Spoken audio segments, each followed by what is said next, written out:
So I was thinking today, did I ever tell the story about how I met Trey Songz? That's right, I met Trey.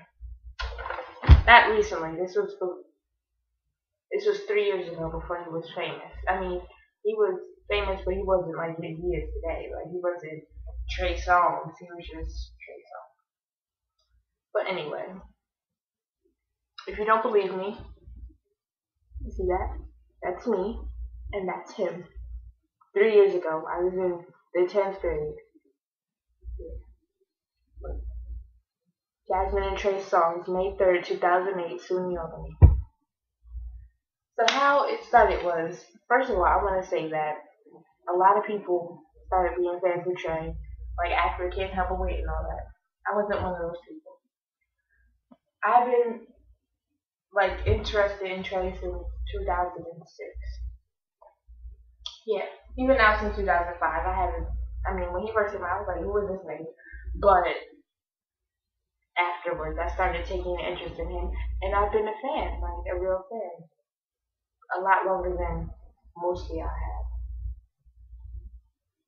I'm not saying, but like that. But anyway, it started. I was in 10th grade, and I heard that Trey was gonna be at SUNY, so I'm like, okay, I'm in there. It's Trey Songz. I love him. I have to go. So I go. Now it's May. You think nice weather, not nice, but okay weather in May, right? It was cold as hell. Mad cold. I'm like, it's May. Why is it so cold? It was like winter. So anyway, you see the coat I'm wearing in the picture. You see him, he all bundled up. Like, that's how cold it was. But anyway, so I'm sitting there. They had this event at SUNY for the college kids. They had a bouncy bouncer. I'm like, these niggas are in college. They don't need no bouncy bounce, but whatever. Anyway, it was an event for the SUNY kids. So I didn't have any interest in all that other shit. I'm trying to see Trey. I don't care about what y'all doing. So I was just sitting out. Like when they first opened the gates, I went and got in line because I assumed anybody could go. But then I get over there, they're like, oh, you can't have a bag. So I'm like, damn. So I'm just gonna put my bag somewhere, put everything in my pockets and stuff, and then I go back. Oh, you have to be a SUNY student. What? A SUNY student? Why? I'm in 10th grade. But anyway, so any normal person would have left after they returned away at the gate. But this is me, Jasmine 3. I'm not normal. So I'm sitting out there for hours. They got these white people playing on the stage. They were from Chicago or something. They were from Chicago, Illinois. And they were just up there playing, and nobody's paying them no mind. It was just like few white kids gathered on the stage. I don't know. Anyway, so I'm just sitting there for hours. I gotta pee too. I'm like, oh yeah, what am I gonna do? So I'm just sitting there. I'm like, I'm not leaving. I'm gonna see Trey. So then I see this car drive past me. It's that Hollywood hustle truck that be on Central Avenue by that barber shop. Yeah, it was that truck, and I was like, he might be in there. I'm gonna keep an eye on that truck. And I did. It went all the way around to the back of Collins Circle. Actually, all the way around to the back. So I'm like, yeah, I'm gonna keep an eye on that. So now I'm waiting a little bit longer. And the time has come. Trey Songz. So I'm like, damn it, I can't get in there. So he gets on stage. This is only when his second album was out. A lot of y'all don't know about his second album. But anyway, this is when his second album was out. This is the Can't Help But Wait album. The album Can't Help But Wait is on. So he's singing the songs, and people just standing around all bored and shit. Like these things, I know every word to every song because this is Trey. This is one of my favorite singers, if not my favorite singer. Like period. So I'm singing, I know all the words. And as he's singing, I'm moving around the circle, slowly but surely. I'm like, he gotta get out of here some way, goddammit, I'm gonna catch him. Anyway, so then he gets off the stage.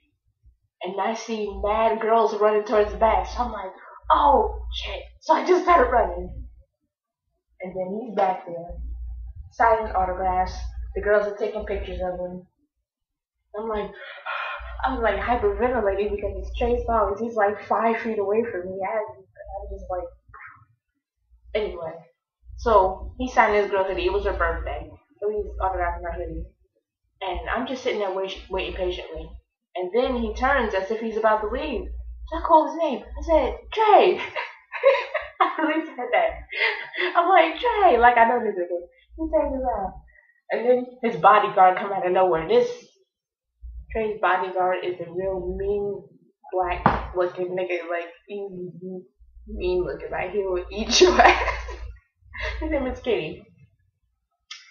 And he's looking at me like, I'm like, what the hell? I said to him, can I take a picture? He was like, and then he stepped to the side. I was like, thank you. So then I get over there. And then I asked the bodyguard, Kenny, I'm like, can you take a picture? And Trey's like, he ain't gonna take it. I'm like, Trey Songz just talk to me. So anyway, so the guy, the Hollywood Hustle guy, he's like recording the whole thing for DVD. So I give my camera to the Hollywood Hustle guy. No, first, my camera, the batteries were dying as I was watching Trey perform. So I'm like, oh yeah, I gotta start taking pictures because it's gonna die completely. I'm never gonna be able to document this. So I'm trying to get my camera. I'm like, come on, don't do this to me. And then Trey goes, get it together, baby, get it together. I'm like, oh God, Trey Songz is talking to me. So anyway, I got my camera together. I gave it to the Hollywood Hustle guy. And then, I got next to Trey. The guy takes a picture, and then he nods. I'm like, whew, thank goodness.